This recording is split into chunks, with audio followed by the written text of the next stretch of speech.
going live, making sure everything's on all the sites. I'm Yeah, trying. but Yeah, I'm But trying to most get. importantly, Mike, at the end we say, "All right, have a good week," and then we say goodbye, and then don't disconnect. That's just us Okay. ending the show. We do 5 seconds in the beginning of silence. It's just an editing thing. Edward will bring us into the show, and then we just don't take everything serious. Just have fun. That's the most important don't part take here. Okay. everything serious. Let me make Yeah, sure that we're actually yeah. live out on the sites, and then we can get. Yeah, and you realize really quickly what you can take serious and what you can't. Most of the things Brody talks about, you can take I'm- serious. Sorry, Yeah. sorry, I'm I'm a waiting very for that. serious person. I mean, look at him. He's the only host with a collared shirt on. He always does that. Has He's to the show only us up. he's the only consultant, so he's got to actually look I presentable. think he's the only one that showers before the show too. So I surely didn't. I've had 2 Yeah. runs today. I need to go do it. Well, Twice. unlike you gentlemen who are nearing retirement/retirement home, I have a career I have to think about, so I've got to, Yeah. produce let's myself. thank God that we don't have smell-o-vision yet. Yeah, but we do have Brody doing ageism on us. That's okay. You're walking on the stuff that we built, man. Hey, you'll be doing this by yourself in just a Yeah. couple years. Yeah. Oh, When I the can't wait. world collapses, you're gonna go back looking for that 5 1/4 or 3 1/2 floppy. You're gonna need that. That's what's gonna happen. Definitely, that's definitely going to happen for sure. Yeah. Also, Mike, most of our viewership listens to the podcast, but we do have an ongoing weekly chat going on. So it's going to look like we're ignoring you because we're chatting with people. Just realize that that's the case. So Understood. that we're not truly ignoring you. If we mute our cameras, then you know that we're ignoring you. Okay.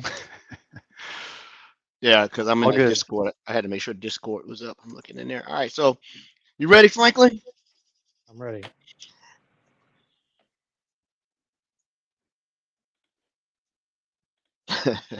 Recorded October 5th, 2022. Good evening, Rod. Good evening, Franklin. Good evening, Brody. How are you doing? We have a full house this week. This is This is great. Hey, I know everybody's here. Last week I had a moment. I wouldn't have been a good host. Um, I had a customer that was a little bit irate, but we got to square it away, right? I'm not going to use choice language to get our stuff with an E on it, but Customers love me. They never get mad. they're not really customers. Then they're just window shopping. So that's it. I send the difficult ones Ed's way. So Yeah, send them to me. I got an answer for you. But hey, guess what? There are 2 momentous things in October that we should be aware of. Number 1, October is Cybersecurity Month. cybersecurity awareness. Awareness Month. Yeah, we're not trying yeah. to hack our listeners. Yeah. And And what a month 2, it's been so far, right, Edward? Wow. What an amazing cybersecurity awareness month. yes. I have no idea what you're referencing to, but sure. Maybe the Ninja Cat knows. Who's riding a Norwell that likes bacon, right? So there you go. And number 2, I will complete another rotation around the sun. Birthday time. I expect all the presents. All the presents. Wow. Can we It's get not- your exact birthday and address? And the Social Security number. I'll put it in the Yeah. chat right there. Perfect. Right. Thank you. Yeah. Our listener, it was a question from our listeners, so thank you. And all my credit card stuff, I'll just put all the CVVs in there because I can't remember. Just use one till it works, and we're good to go, right? So, Yeah, 100%. 100%. oh man, not a whole lot of serious work for me this weekend. I've been jinxed by Franklin even before we had our call today because every call I've had today has been about Unified Audit Log, the DLP API, and the Audit API. Every call I've had this week has been about it. So when you said it, Frank, today when we're doing it, I'm like, yeah. So I have run down, I think, where it's going to be the source of truth to talk about the differences in between the API exposure via the procedure in the GET versus the native O365 connector in Sentinel. So Chris Rasky helped me try to track the person down. We'll get the right person, and I'll talk to them in advance so they can come in and understand why we want to talk to them. We need to know what is the difference. Why would someone have to go outside of the Sentinel connector to get UAL, unified audit log, or just DLP event, or just audit events? I think I know the answer, but if I have to think I know it, then I don't know it. So we're going to get an expert on it, right? So other than that, man, upgrading all of my servers, MDI sensors, because they're no longer they're using Win PCAP. They're using something else PCAP. I forget. I should know. 'cause I WinCap. don't- Yeah. And it's So bundled directly into the installer, so it doesn't come as a. You don't have to download it separately now. So when you download it, it's all bundled there for you, saving you a step. And that's nice when you're downloading things to your domain controller. That's nice. and the two things about it is you have to uninstall the old sensor. It's not an in-place upgrade. So if you got a lot of domain controllers, you can use something like, I don't know, maybe Tanium to go in and remove the stuff and then put the new sensor in. Here's something else that if you don't read the fine print, Win PCAP is not free. So, but it's OEM in the sensor for MDI. There is a cost for that. So if you go through the link that we talked about a few shows ago, when you go through, when you read down, it says you don't have to pay for it if you're using it in conjunction with the sensor. But if you install it on more than 5 servers, you have to pay for it. I didn't know that. I just thought it was like, Yeah. friendly open source, sort of like sysinternals and stuff like that. So I did have a customer use a combination of GPOs and Intune, and we were going through. Of course, they wanted to test out. They wanted to do it in mass. I was like, no, that could be a pink slip generation, generating evolution. Let's do that domain controllers either by name, geographic region. Don't do it all at once. Yeah. I'm confident it's not going to blow your domain controller up, but I don't do that. You're being risk averse, Edward. Just high availability pairs. Make sure you're doing one at a time and you're validating before you do the other one. That's just being a good administrator. Well, I have to be, according to you, since I'm so advanced in my Asian career. I don't want to jeopardize my retirement, right? Right. I'm not young enough like you to start over, right? Yeah. Stock price is down, Edward. Watch it. Yeah. Yeah. That's all I got this week. Frank, what you working on? Well, I've got good news for you. I've been nominated again for MVP, so about the 100th time. And but I was filling out the form, and I don't think it's going to go too far, because the first question is, why do you want to be an MVP? I said, peer pressure. I said, being teased. So Edward and Gary would stop teasing me. That was it. So I don't know how far it will actually go because of that. So no, last week was the JTA for the AZ500, the job task analysis. Mm-hmm. So Rod will be publishing a link out to the blueprint, so everybody can help decide what should be not specifically tested in the exam, but what is the job role of the Azure security engineer. Mm-hmm. I think there's some good changes coming up to it, where a lot of the, remember how long AZ500 has been out compared to like SC300. So AZ500 had a lot of what would be considered admin stuff versus real engineering stuff. So a lot of that admin stuff has been pulled out and is true engineering side of it. So we'll post in Rod's weekly newsletter. I think he'll put out a link to the blueprint to help, so the community can go out and vote on what they think is relevant in the job or not relevant in the job for the Azure security engineer. So that's what I've been up to this week. On that note, I renewed my MCT. That was an arduous task, super hard, right? So I'm an MCT. This will make 12 years, 13 years. Oh, congrats. That's cool. Yeah, man. I'm looking into that. I had a colleague mention that I should get involved in that. And so on the next cycle, I think we're going to get that ball rolling. It's good to at least go through it and really, really do it. I think back in the day when Frank and I did it, you had to go through the trainer course and a bunch of other stuff. But and then it had a little bit more practical application where you had to go do something. I think the place I got certified, I used to teach at Global Knowledge, right, years ago, right? So I got it. It's good to have because you get access to all the mock material, and you get access to this. I forget what they call the labs now, Frank. It's something else now, but the labs are not bad if you need to spin something up really quick that's outside of Transform, or those what we used to call CDX, or Right. Demos.microsoft.com.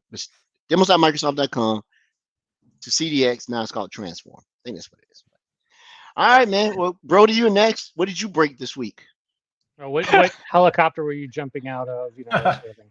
And I never heard about your podcast about the other podcast that you were actually on. What was the deal with that? How that went? It's a much smaller operation with a dedicated fan base. Yes, that's right. Was it a gardening podcast? Was that? It's Commercial called. gardening? It's from a colleague, and he runs a podcast called Hard Liquor and Hunting Stories. And Those don't go together. Sorry. you had me on. Hard liquor and hunting. The liquor after the hunting would be the, Yeah. the proper way to do Is, that. Yeah. is this run by your friend Dick Cheney? It's not. It is not. But if I'll be sure to stand behind Mr. Cheney when hunting upland bird, because I have a feeling he has a poor aim or intentional aim, one of the two. When Let's leave when it at that. Yeah. when the podcast tagline says "Hold my beer and watch this," nothing good is going to come out of it. Nothing's going to come out of it at all, right? Yeah. Yeah. I love how they depicted that in the movie. What was the movie that they made about Cheney? Great movie. I forgot the name of it. It was called Dick. It was called Dick. Yeah, that's it. Man. They depicted that scene. It's like, imagine just being there, like, he just shot somebody. Like, that's the vice president. What a situation. Like John Wayne said, he ain't never shot a man that didn't need shooting. Right. There you go. There you go. That's fair. And to our listeners, we take gun safety very seriously here. Yes, 100%. Always especially Brody. follow He's Canadian. This laws, may be the first time we've regulations, ever talked about it. So yeah. Yeah.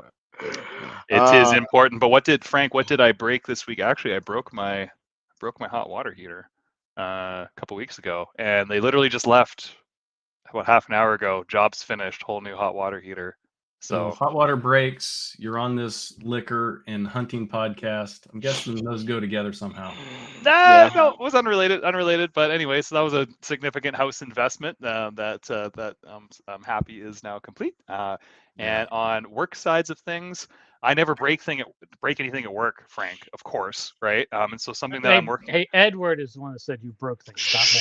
Oh, okay, Edward. Actually, what we were implementing just today with one of my favorite customers was the Insider Risk Management connector and content in Microsoft Sentinel. And then we were linking existing alerts and incidents that we had built out with this customer around data leak, edge, exfiltration, etc., and then just making sure that they're all pumping into Sentinel. And there's a great blog post by TJ that we were following for our implementation guide, and I will put that in the chat as soon as my attention is in the appropriate place. So that's been fun to learn. And is that what TJ? else? Is that TJ Janet? Has been on the show, TJ? Yeah, that's right. I don't think that's how you pronounce his last name, but that's TJ. Yeah. So yeah, TJ, friend of the show. We'll give you a shout out with that article shortly here. And outside of that, there's a number of financial institutions that want to talk data security. I'm kind of floating around with them, talking with them. And is there anything else going on? I mean, other than Cybersecurity Awareness Month, which is awesome, and I hope everybody checks out the Microsoft blog and your relevant country's guidance blog. Canada has one. Thank you, Rod, for putting that up.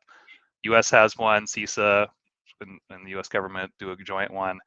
So anywhere you are in the world, hopefully you're checking out ways to help make you and your environment and society a little bit more secure than it was yesterday. So that's all for me. So Rod, are they not allowing you to do the AK.ms anymore? Now you have to do the Rod Trench short links, or what? Because last week you bragged about it, or the week before. Now you no longer are able to do it. What's the deal? So it's more of a philosophy, really. If it's going to be something that we're going to use long term, and it's going to be part of maybe promotions or messaging communication, yeah, we'll use AKA links. For this other stuff where I kind of get impact for it, or I at least have to show driving impact to whatever that is, then I'm going to use my Rod Trent short link. So, okay. But it's also super easy, much easier to create those Rod Trent links. It's just like one click, and I have a short link. So. Hey, before we go to Rod next, Brody, when you help this particular customer, did you use the the connector from the data connector navigation, or did you deploy from the solution from the Content Hub? It's actually both. Super quick, I'll show what it looks like. I don't Well, know. I just asked because sometimes when you do it through the data connector and then you come back and try to do it through solution, especially if there are detections, they'll duplicate stuff. So let me take a look at that. Okay, yeah, so it's in the link that I probably should have got Rod to short form before I spammed everybody. But TJ had this great, I'll just go to the very top super quick. TJ last year published this article about the solution coming out, and it's still in private preview. So FYI out there, it is a private preview feature.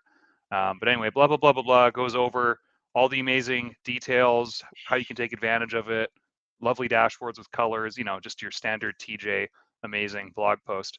And then near the bottom here, there's a getting started section, and it talks about onboarding, obviously, Sentinel and Purview, Insider Risk, and then actually installing it from the Content Hub first, then enabling said Insider Risk export alerts within the Insider Risk Management console settings. And then you also go and install the connector after the fact. I just thought you would have to do one or the other. I didn't know you had to do both, but I'm still learning on my Sentinel journey how some of this stuff works. So I was happy to find a list from TJ, and we worked through that today. And then they already had EUBA enabled in their environment. And then we started there. We had a few hiccups with a couple of things that we're going to look at, like the workbook, I believe, didn't load properly. There was some syntax error. We're going to look into that a bit more. And I think these playbooks, this Notify Insider Risk Team playbook, I think that is automatically put into the environment when you enable this stuff. And we just couldn't get that to load. There might be a couple of other reasons for that. So we're getting there. And most of these worked out just fine. And there's some really cool hunting queries and analytics rules that you get to take advantage of right away. So it was pretty cool. Yeah. So My experience with it in the lab is that if I look and I see that the Azure function has been in place for the parsing stuff, then I'm like, okay, I know it works. But I did it wrong. I did it, the data connector, then the solution didn't work. So I had to get it out and then put the solution. Then it tells you in the solution and manage, go do the data connector. And then I haven't done the rest of the steps. I was helping somebody do it, the connector for HR. It's not easy. It's not hard, but it's not easy. No, it takes a little bit. And the HR connector within Insider Risk Management itself, where hypothetically, if you had normalized data that aligns with what we expect, you can export details about individuals in your organization, like departure dates, or in your case, Edward, poor performance reviews, and those can feed into Insider Risk policies, and you can determine, like, well, Edward's put in his notice because he's had multiple poor performance reviews, and now he's copying 10,000 files marked as confidential to a USB device. Might have a problem here, right? Might have a problem. Obviously, you want to block that before you detect it, but anyway, yeah, go ahead. Well, wherever I would be, nobody else would have the skill set to detect my nefarious behavior. The first thing I would do is go turn off MCAS. And Microsoft Defender for Cloud Apps, right? So you don't see my behavior. I know how to skirt between the lines, right? That's what we do. I mean, hey, that's the perfect example of an overprivileged user who's insider risk and is abusing his privileges, maybe for external payment from foreign entities. I wouldn't be surprised, Edward. So if you want to take a look at that stuff in your environment, go check out both Insider Risk in Purview and in Sentinel. These Ferraris are not, and the Lamborghinis I'm not going to buy themselves. I got to have some way to supplement my income. Fair. I can't ride commercial anymore. I'm used to just riding on my jet. Wait in line. Edward, I would love to come visit you one day and take advantage of all this legitimate business that you have. So, but what's so crazy though, we had a guest that the thing that I'm lying and fantasizing about, Jock actually can do that. He has a plane, got all this money that I wish I could drive up to my plane and take off. But other than that, all right, Rod, I would ask what you've done, but like last week, I'm gonna be real quick because we do have a significant guest on today. I think it's gonna be pretty awesome for everybody to hear from. Things I do want to highlight really quick. Some of our commenters, listeners have already noted that Ignite is next week, right? while there's not this huge volume of security sessions next week, there are some security sessions, and a couple of them I'll be taking part of. So just go to the MS Ignite.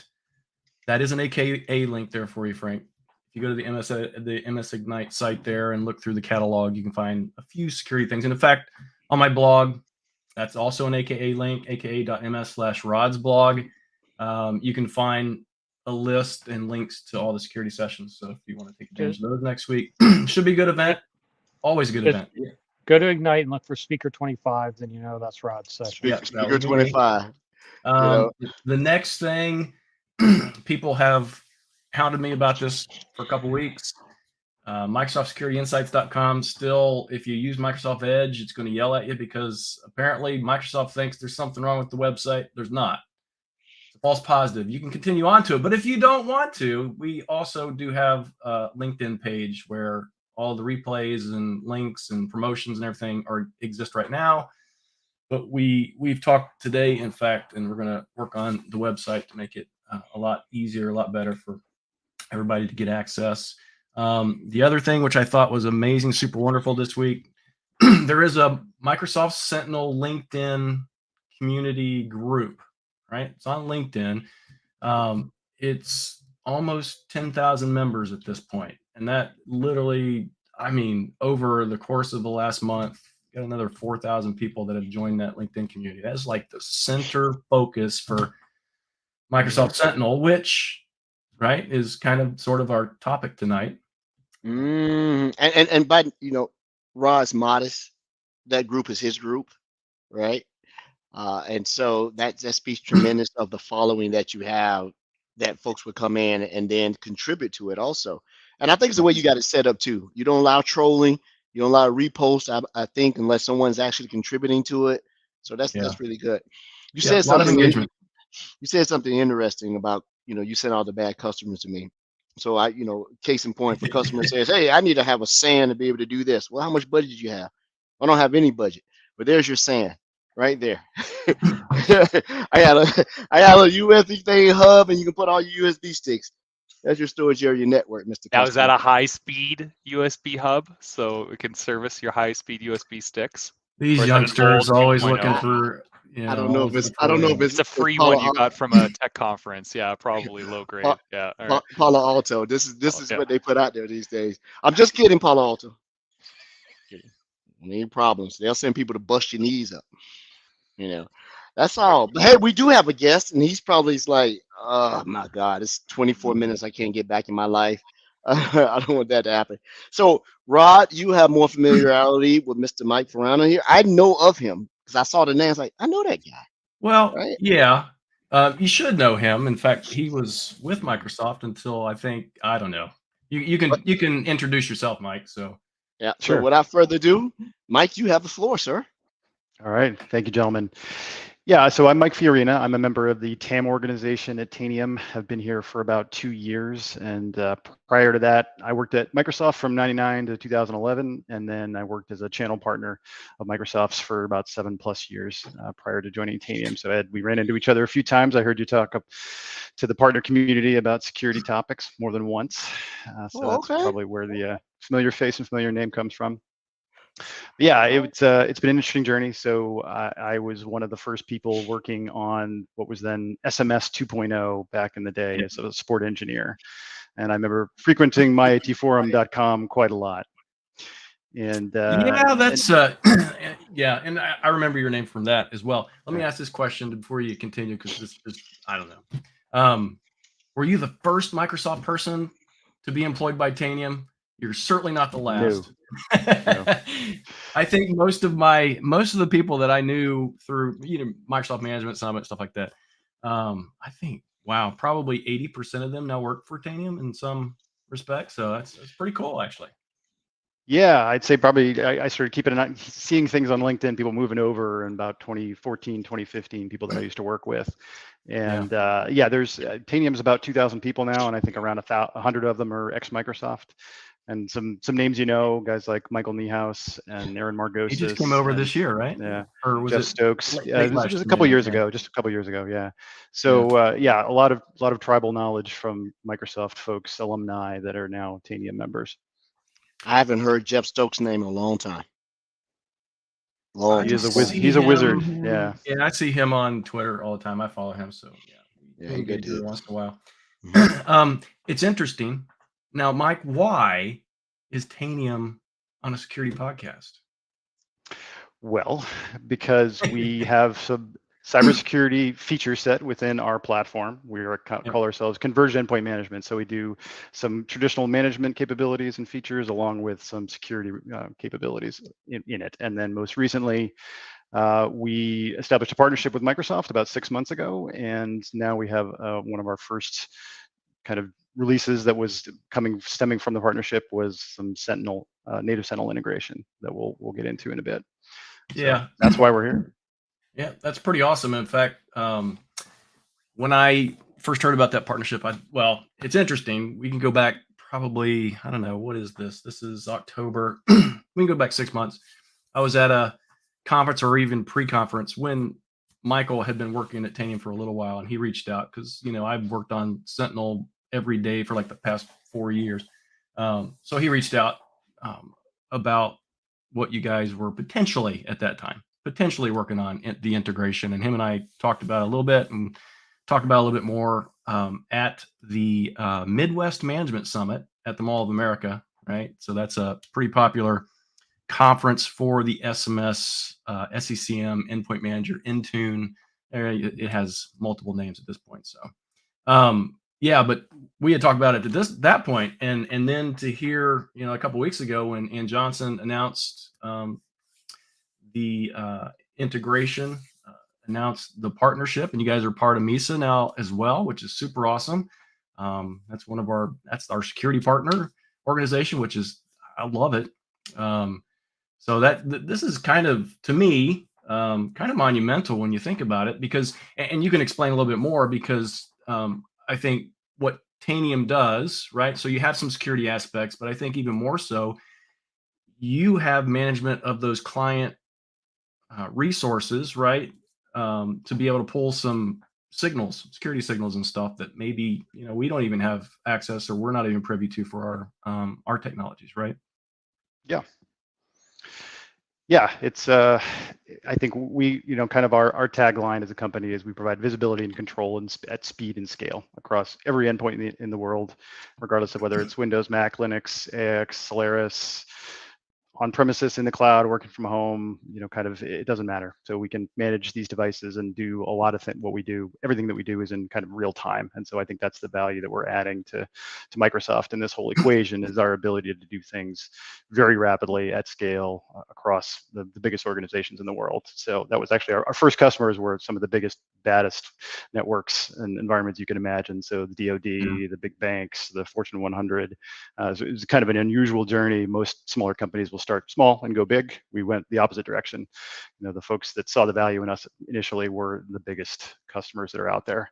And now we've kind of gone down all the way from those kind of 500,000 to 1 million endpoints all the way down to 1,000 now. So it's been an interesting evolution. Yeah. So, I mean, companies, I think, sort of started with the endpoint management, right? And was the security piece, did you kind of evolve into that, and you identified that as a path that you wanted to go? Because I don't think you started with the security piece, right? Well, I think there are a lot of different use cases for what we provide. So the kind of the foundation of Tanium is this real-time communications platform for the endpoints. So if you want to get some information about endpoint state, regardless of how many you're talking about, you can get it in a few seconds. And if you want to affect change, whether it be stopping a service or deploying a patch or whatever, you can do that. There's actually a pretty cool story about that's out there publicly about the Air Force needing to patch somewhere close to 500,000 machines down in the meltdown Spectre days, and they were able to do that with Tanium in like about 40 minutes.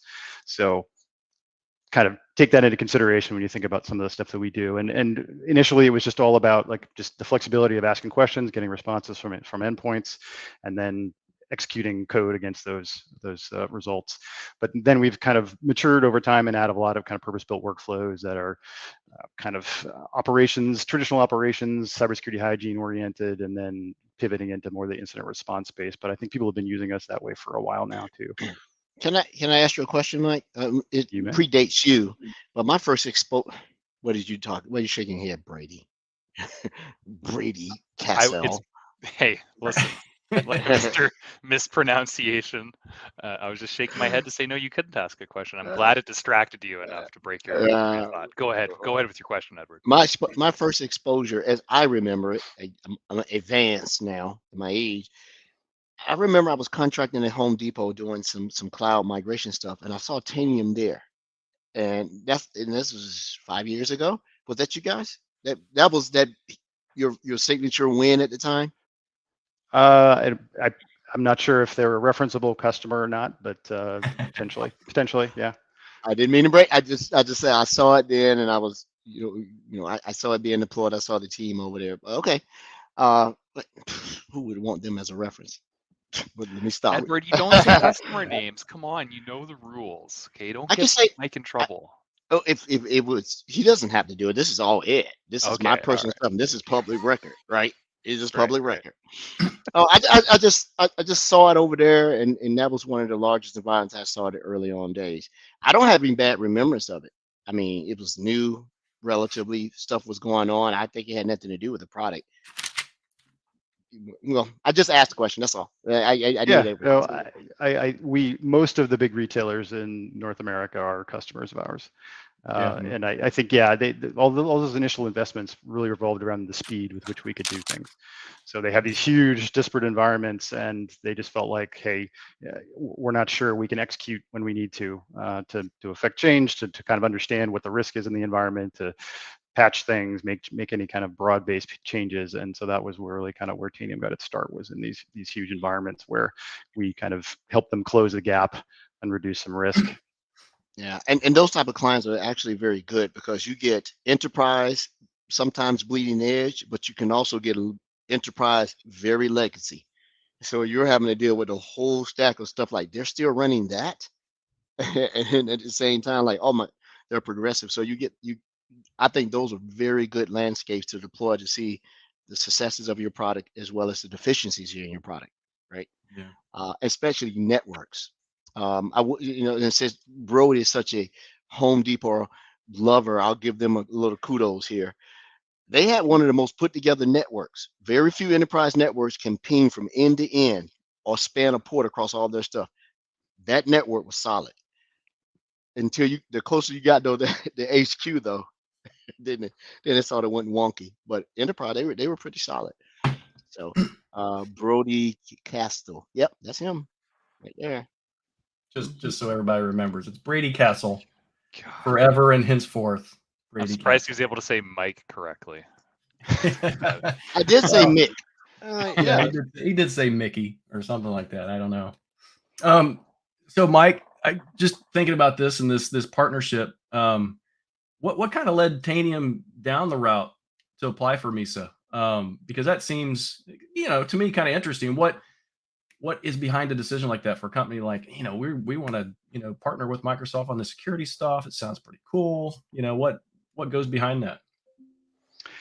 Well, I think we had been working side by side with Microsoft in all of our accounts since our inception, and some of these monstrous customers, pretty much all of the customers, really started asking questions like, hey, it would be great if Tanium and Microsoft could work more closely together, because we ended up on the same support calls and those kinds of things, and trying to figure out, making sure we're not pointing fingers, but just always, kind of interacting, but not in a kind of it was actually probably manner. Pointing fingers at each other sometimes. I think probably when you it's do possible. It's possible. Yeah, absolutely. And so we obviously have a lot of expertise in the Windows platform and have been working with it for years. Same thing with Configuration Manager and other Microsoft stuff in the portfolio.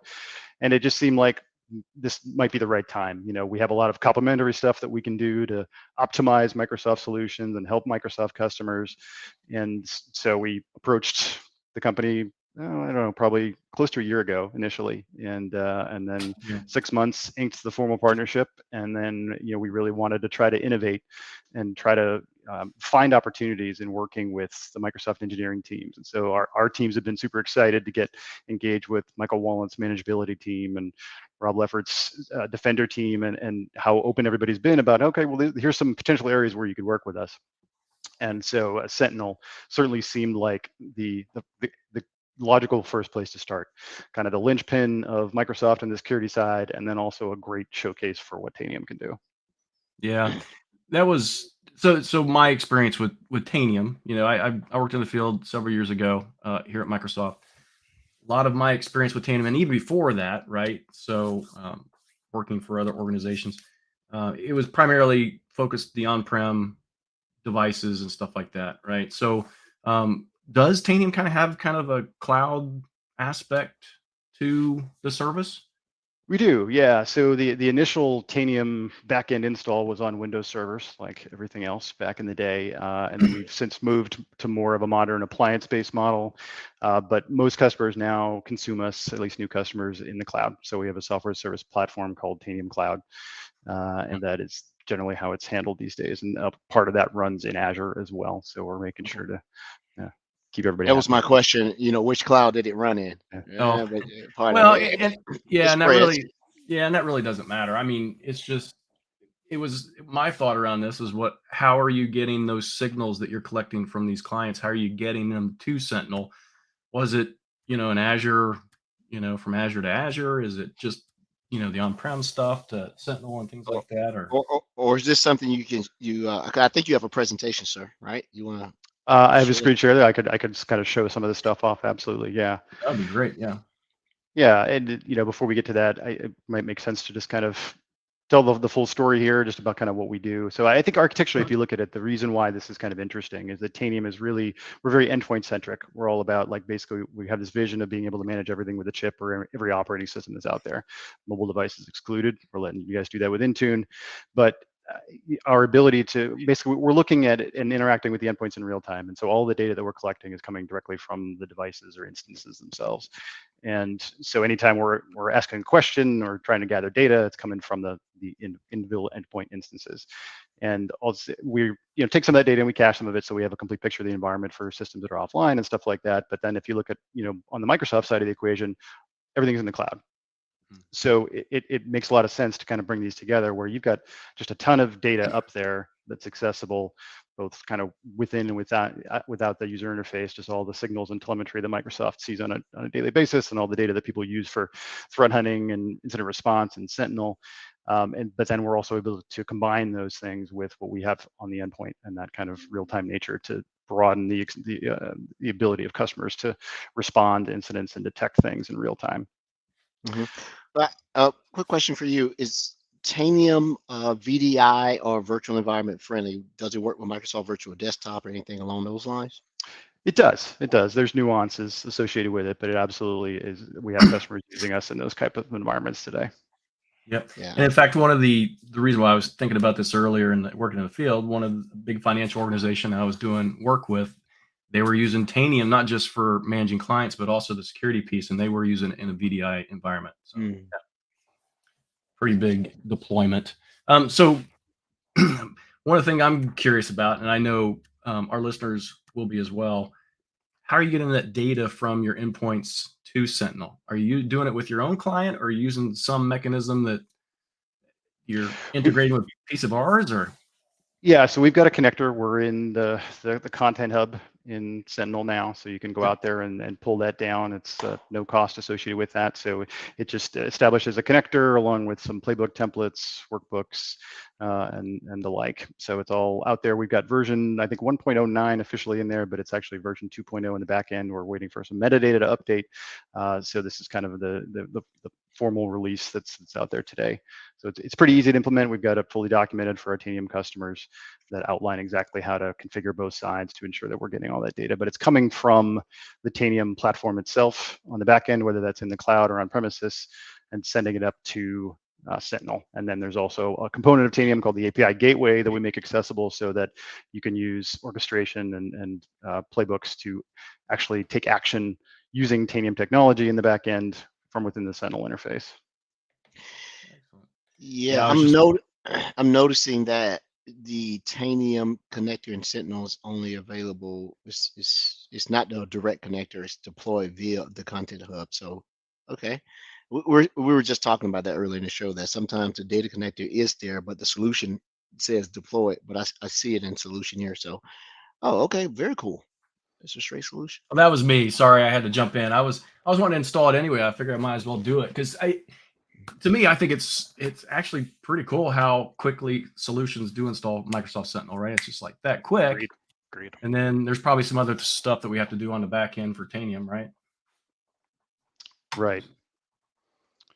All right. And if I can indulge a screen share here, I can start to show some things off. Does that make sense? Yes. Thank you. All right. I love your posters, Mike, by the way. I've got my nerd credits behind me. Yeah, absolutely. So this is Tanium. So this is the interface here, and this is just a web interface that allows us to do a lot of different things. And the foundation of Tanium is our ability to, as I mentioned, kind of interact real time with endpoints. So I can go out here and start typing a question in natural language interface and just say, hey, I want to get a list of all the running services from every machine that I've got out there in the environment. So you think about this in context of like, I don't mean to pick on Microsoft, but the print spooler, the print nightmare. So I could go out there and in a couple clicks, I could deploy an action to this and say, stop this service on thousands of machines, and it would happen within a matter of seconds.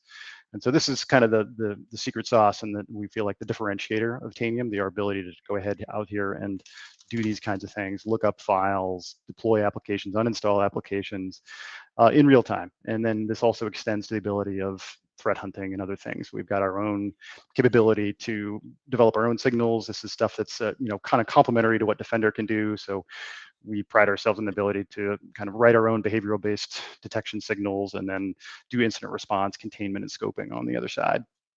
So as a forensics analyst, I can say, look at this interesting registry key. I can do a query out here, and you'll tell me every single endpoint with that registry key. Exactly. The more impressive thing that I'm seeing, they still list Solaris. I mean, just Solaris is so long. Golly, the old purple boxes. Wow, cool. We still have customers that had that requirement. And so it's still AIX and Solaris are supported on our side, along with all of the major Linux distributions and Windows client and server, going back to even stuff that Microsoft doesn't support anymore, Windows 7, Server 2008. So it's we try to kind of ensure that we're accommodating the needs of our customers, and this is kind of where they're at. Can you look up stuff in the volume shadow copies? Probably. I think just about anything you could imagine about querying endpoints, whether it be coming from just a command line or the registry, there's a way to do it. Whether we do it out of the box or you just need to write a script that'll execute it, then that's possible. But it's very extensible. We have this concept of sensors and packages, which was kind of the foundation of Tanium, the ability to write short, small snippets of code that are going to be gathering a piece of information, or in packages are the things that are designed to actually affect change. And so that's really kind of the underpinnings of everything that Tanium's about. Do you do any memory dumping or memory capture? We do. Yep. So that's part of threat response. That's our module here. So we can do, we do a full raw memory dump along with kind of a forensic gathering package that'll include anything the customer wants to include. It's customizable. So it could be event logs or file-based logs, and then we can upload all that to your Azure storage account and for folks to peruse at their leisure. Awesome. So this is one of the things that I point out to people in our shows is you have to prepare for a breach. You have to be set up to be able to do the forensics analysis on the machines. And so I see a lot of people they're at Defender for Endpoint, and they're like, well, I'll just go do the package collection in Defender for Endpoint. I'm like, that's not enough. And so a tool like this gives you the ability to collect what your forensics team needs, and also for you to hunt live in your environment. So I think this is critical. Yeah. A lot of customers are using us in that capacity, and it's really kind of one of those tools that really expands and extends what customers are able to do. And Defender is amazing and Sentinel's awesome, but be able to kind of combine these things so that Defender's blocking the known bad, and unfortunately the world we live in is that stuff's going to get through anywhere in some way, shape, or form. And so the ability to detect those kind of things and respond to them at speed is really what we're all about. I'm going to state the obvious, and maybe it's not obvious. This is agent based, right? Being able to deploy it out. Most of what we do is agent based. Yeah, there's a few things that we can do from an agentless perspective, but the vast majority of it requires an agent. Yeah. So let me ask the chicken or the egg question. Do you need an agent to deploy your agent? How do we get it there? No, there's a bunch of different ways you can do it. So we have our own client management service that allows you to push the agent out, and then we work side by side with a lot of configuration manager customers, and maybe they package it up in configuration manager. You could do it with Intune, you could do it with Active Directory group policy. There's any number of ways you could get the agent out there, but we can do it ourselves if we have the ability and rights to do so. And so, sorry if I missed this if I was dealing with chat. So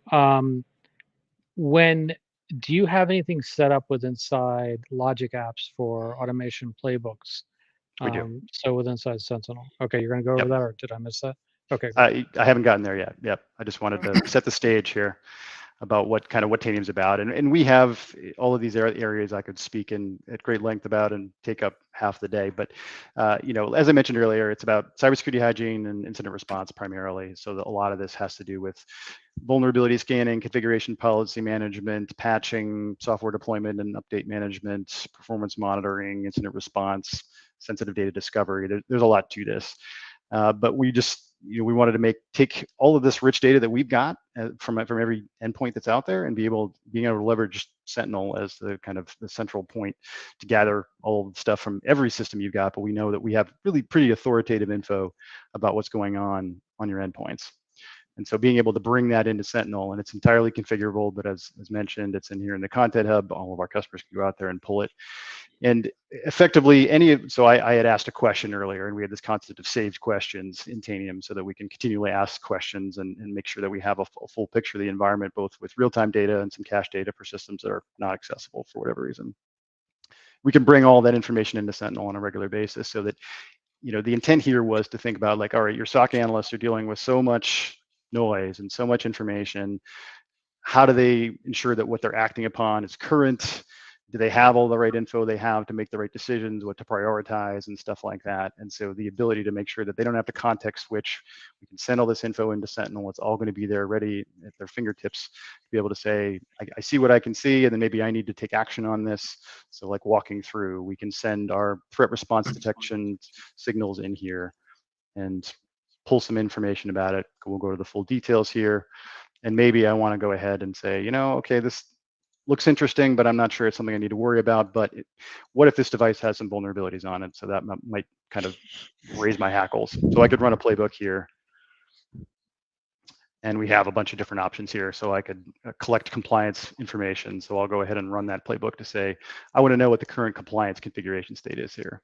Does this device adhere to my standards of policies? And then I pull it up, shows up in the comments here, and I can see exactly what I want to see. This is just kind of a showcase environment, so it may not be relevant for the audience at large, but the idea here is that any kind of piece of information I want to get about this endpoint, I could get and have it be real time in nature. So I could say, all right, maybe this one particular policy is something that raises a huge red flag for me. I said, okay, this indicates that there might be somebody that's gotten in here and tweaked something and established some persistence and is hanging around. So I need to go ahead and maybe I want to quarantine this device, and I could do that. So that's the idea. Interesting. Speaking of red, I love the choice of red logo, theme, and dark mode. It just makes the UI look slick, both your UI and when you have Sentinel running with all of your Tanium add-ons here. Yeah, So I call that out. It looks cool. Looks pretty cool. Nice. Yeah, we like to cater to the technical crowd who's staring at these screens all day. Yeah, no doubt. Yeah. Thank you. That's really neat. Yeah. Maybe you could and wear a then- red shirt next week, Brody. I have a red shirt. Yeah. Does Red and Tanium hand out swag, Mike? Like No, everybody no. We likes do, t-shirts? but most of our shirts are black. We have some red. I actually have a red Tanium T-shirt on under this, but I'll see what I can come up with Okay. for you. I All right, saw great. Thanks, Mike. I saw a cool pair of red shoes this last week, but we can talk about that later. Yeah, Yeah. his red shoes. Okay. Those are cool. Yeah. Carry on, Mike, before it gets out of hand. Yeah. I'm not going to say anything. I'm going to be quiet. No, the engagement's good. And then we've got our own workbooks that are part of Yeah, I want the to see that solution as workbook. well. I Yeah. think that would be pretty awesome.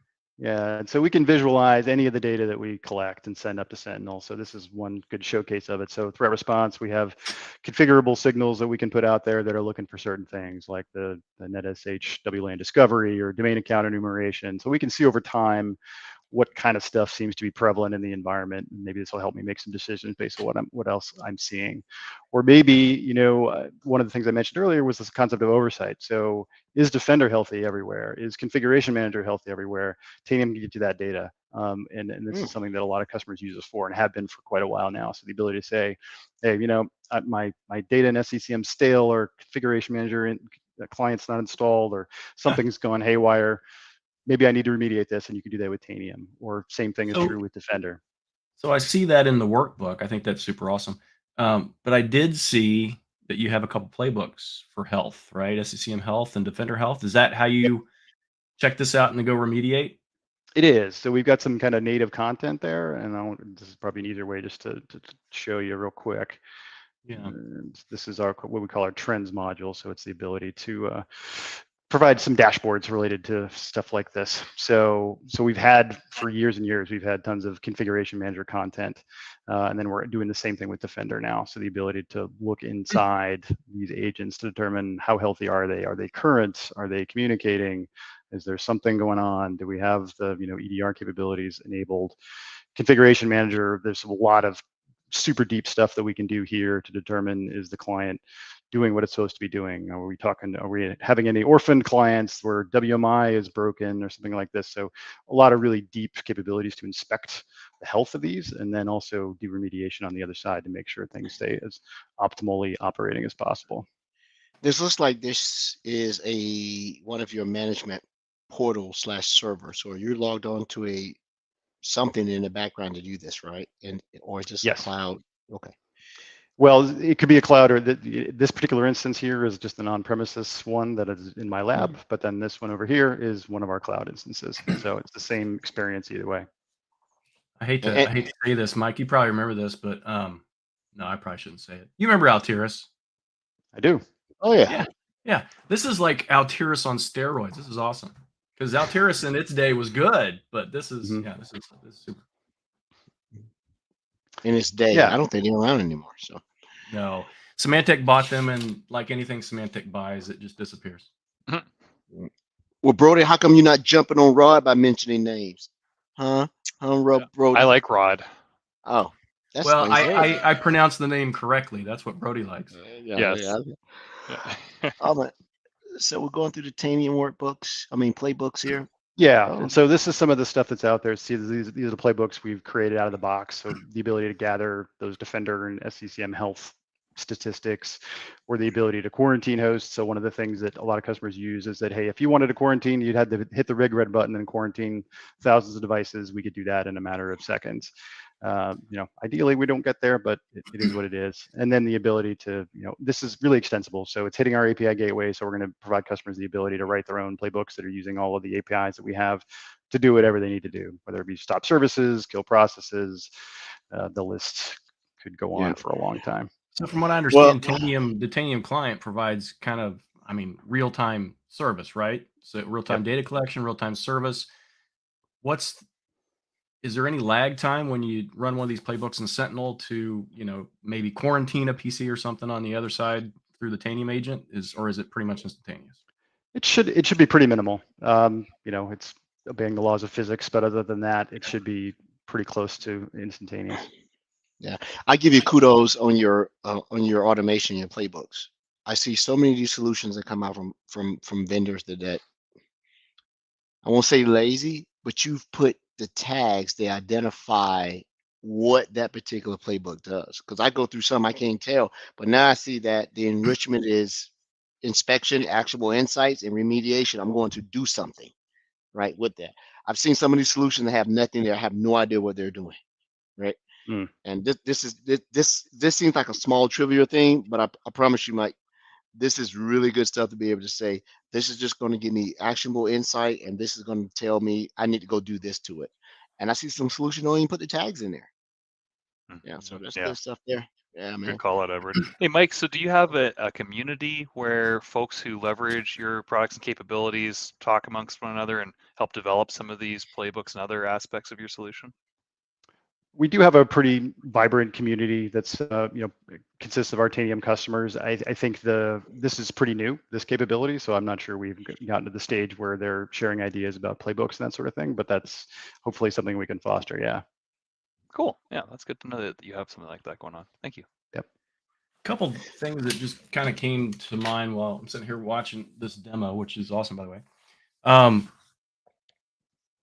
We have situations when we work with customers that still want to be able to use something like Microsoft Sentinel. They still want to be able to use a connected SIEM or SIM, whatever you want to call it, but they like their DCs or at least a portion of their network, they're in disconnected environments. Tanium, I guess with the agent, you probably have some kind of architecture to work in that situation. So like an air-gapped environment, effectively. Yeah. Yeah, we do. Yeah, and those customers, yeah, we do have some options available for them, and we have a fair number that are taking advantage of it. See, to me, that right there is like super valuable to customers that have that air-gapped environment and still want to be able to use something like Sentinel. So you could probably still get those signals, right? We should be able to. Yeah. Mhm. Yeah. Yeah, that would be awesome. And this is like, it's the in the Content Hub, the solution actually says it's version 2.0.0, but Okay, good. yeah. So it's Yep. it's the second version, I guess. But what's missing? What's next? I mean, Oh. seems like you guys are continually working on this.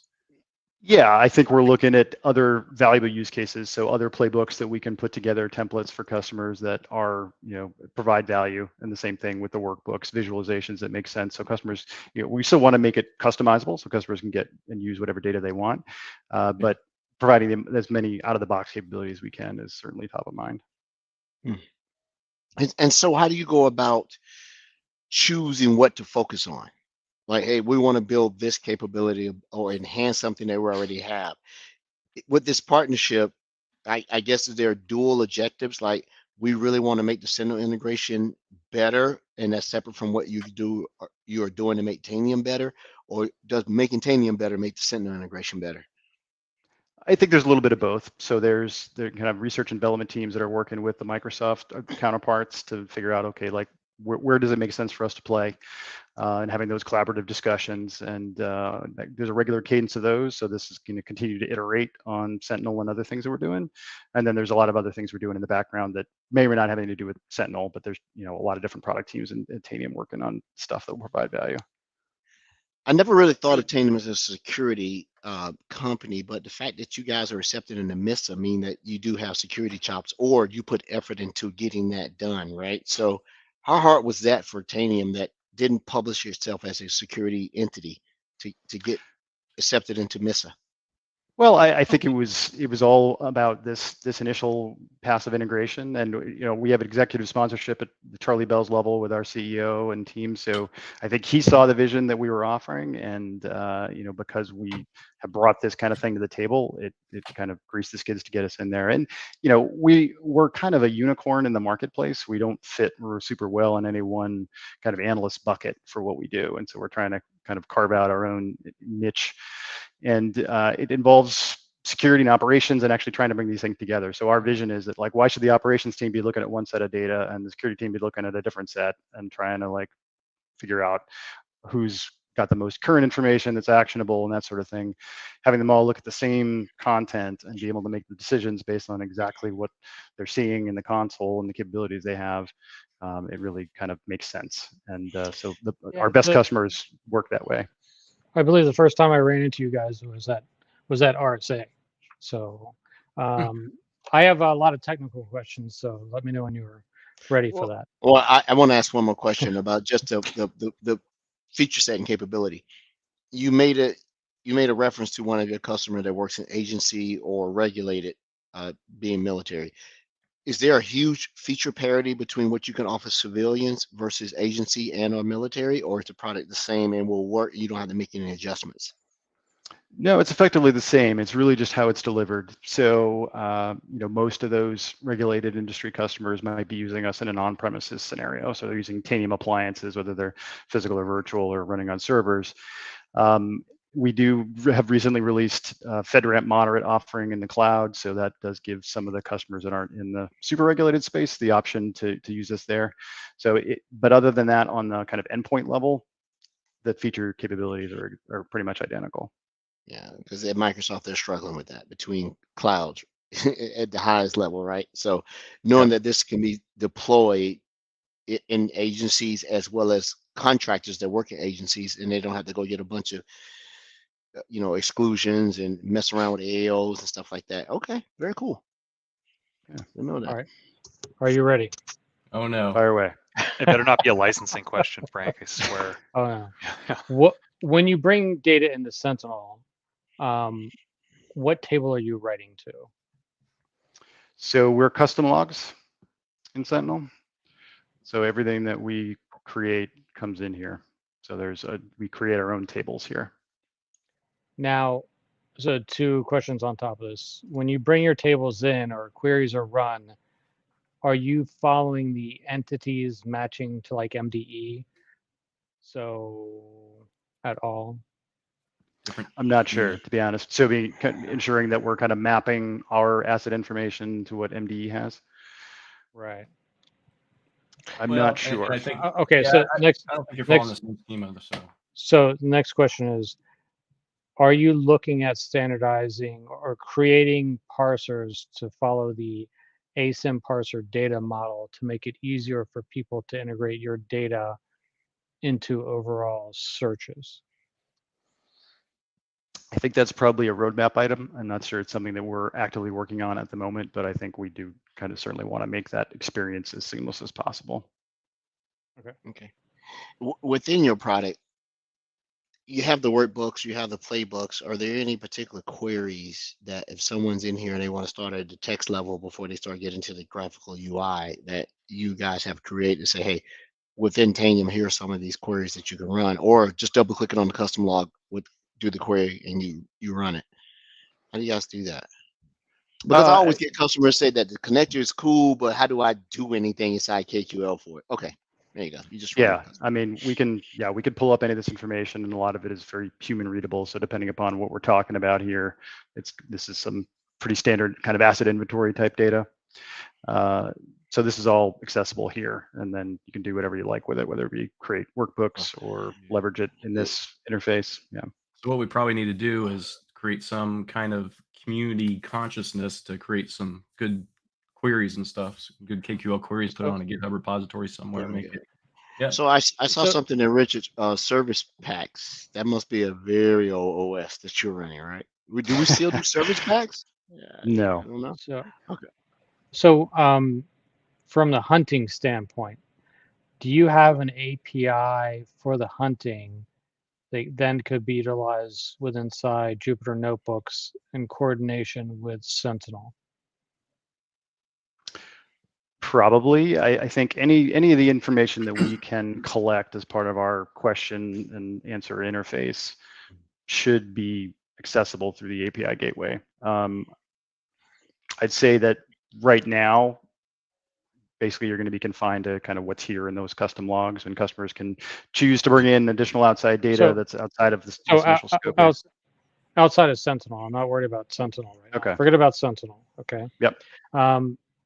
So for your core product, is it API based so I can actually integrate queries from Python, just say from Python, to do threat hunting? So in other words, I want to look for a registry key and I've got my own Python library that then calls your API, then provides me that information. Yes. So in theory, I can use Jupyter Notebooks then to integrate what's going in with Sentinel for threat hunting. So excellent. Cool. And let me ask this question: How big is Tanium? How many employees you guys have now? How big of We've a got reach? about around 2,000 employees now globally. Wow. Yeah. Oh, that's growing, right? And originally, what is it? It's the West Coast. Was it San Francisco or San Diego? Yeah, we were founded in Emeryville. The company headquarters is officially That's in right. Kirkland, Washington now, so right in the Microsoft backyard.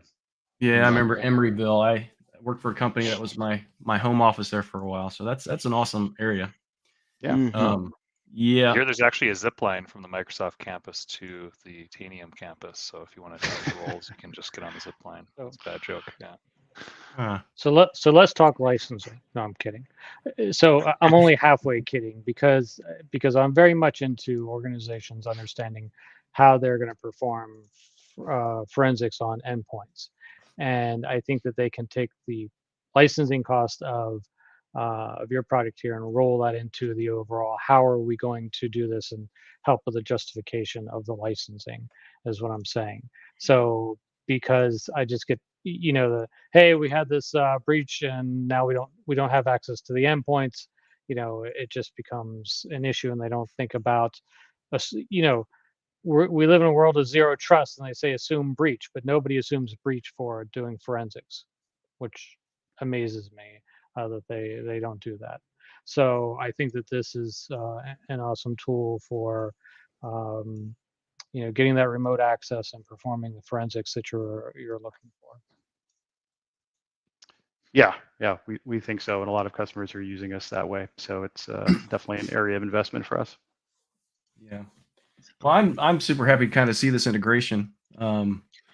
It's really easy to get to, really easy to install. In fact, I installed. You saw me install it a little bit earlier. It's all installed. Like any solution installed. It's in installed real brought time. immediately, Yeah. just installed, done. Yeah.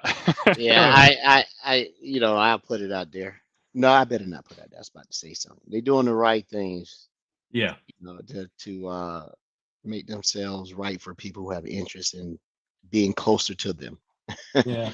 Well, Come on to us. any Yeah. technology I see that can grab more signals from a security perspective, when I want as many signals as possible, and I don't want the crappy signals. I don't want the metrics. I don't want the stats. I just need stuff for security, right? And the more that I can get, this is essentially threat intelligence that you're feeding into Sentinel at this point, but it's a threat intelligence for my own environment, which is super awesome. All right. So my most important question: does this integrate with Sysmon? Oh no. Well, it probably. Well, I'm just kidding, Rod. Just settle down, Rod. Yeah. Rod, it's I okay. would say it Settle does. down. I would say based on an original response at my CAD, it absolutely does. I do That's- write a script. I'm just kidding, Rod. I'm just kidding. That's It's why we okay, can't. That's why we can't get guests, man. It's Franklin. Rod. Calm down. Yeah, Rod. it's Franklin. Yeah. Yeah. Hey, I do have a question though that was sort of a combination with Rod just said, as well as Franklin. How does this affect the Sentinel bill for the customer? Your solution. The answer is it depends. So Yeah. the amount of data that we collect by default is not super heavy, so it's not going to be a big consumption biller, but it's flexible. So if you wanted to add any number of different things and you have a really super large environment of hundreds of thousands of endpoints, sure, it could add up. But most of what we collect is pretty lightweight, so it shouldn't be too much of a heavy hitter in that perspective. Yeah. So your product is not noisy like Sysmon that just brings in just useless data yeah. signals. I get it. So from the temp tables, it looks more like you're at the higher level, not the actual log level of the endpoints. So is that all configurable? What you decide to pull in, It is. from your server side from there. Okay. Is there a default level and then you expand from there, or is that kind of how it works? Yeah, so there's this stuff that kind of comes with it. Well, there's something you configure on the Tanium side called a connector on our side using our connect module that you define how often you want things to go, whether it be like we're collecting threat detection alerts. Anytime one of those is generated, we're just going to send those. But other things are going to be on more of a kind of a recurring basis. So depending upon exactly how often you want to run those, how current you want the data to be. Yeah. So Mike, while you have your screen, you're still sharing for our watchers on our video cast. Can you go to the data connector navigation side? And I'd like to see what the data connection, with the way Tanium shows up. Oh, it creates. Well, I think you this must is have this has been this is a test environment that's got a. Well, that's some also garbage in it. how that's a bug for solutions, by the way. You can reinstall. Yeah, that's a them. solution. Can you click on one? I want to see what's in there. And Yep, Okay. I don't want Let to show me that just- workspace ID and stuff, but Yeah, let's that's say, fine. but yeah, it's I just want to connect you. Let's not share the workspace ID. You still would have to have a key though, so it's no big deal. Yeah. Okay, so this is just because the solutions have, you're right, they have a bug. You have to go uninstall everything. All right. Mike, what's an upcoming feature or enhancement that you and the team are excited about that you can talk about that we should, customers can look forward to? Well, it's actually outside of Sentinel, if it's okay for me to change directions on you guys. But there's Sure, something yeah. we're announcing at Ignite next week. So Azure AD has the concept of risky users, right, as part of identity protection, P2 version of Azure AD. So Microsoft, you could collect a ton of cool stuff about information about where the logins are happening and what devices are being used and assign user risk based on that. And so what we're doing is we're adding the ability to incorporate device posture information from Tanium. So the ability to say, we're going to be able to impact and detect if a user is, say this is just kind of an arbitrary list of potential detections we're using, but endpoints that have high severity vulnerabilities, or endpoints where Defender is disabled. If your endpoint ends up in these groups and they're dynamically queried on an ongoing basis, we know what the primary user of that machine is, and we can hit a flag so that user then becomes risky, and then that affects their conditional access. So if we have like a conditional access policy configured to say high risk users are going to have blocked access to Office 365, for instance, we can then go and leverage our capabilities to say that user is risky, not just based on what Azure AD sees, but what we see from a device posture perspective. So it's pretty cool. And this is entirely flexible, so you can create your own rules about what would define a high risk user, what kind of endpoint state information would be part of this. That's awesome. Risk-based conditional access, I think, is one of the most powerful things that we have going in the Microsoft tenant. And so it's great that you can directly integrate with that. Yep, absolutely. Yeah. I didn't think you probably did that, but that's really cool. Okay. Good stuff. Yep. See, Edward Well- asks a good question once in a while, right? Every once in a while. Hey, everybody remembers a home run. Nobody remembers batting for average. That's how it happens, right? Nobody remembers a home run. Man, well, Mike, it is good to see you again, and confirm we ran some of the same circles. You didn't say anything bad about me when you did circles, so I can appreciate that, because Brody would have thrown me under the bus already.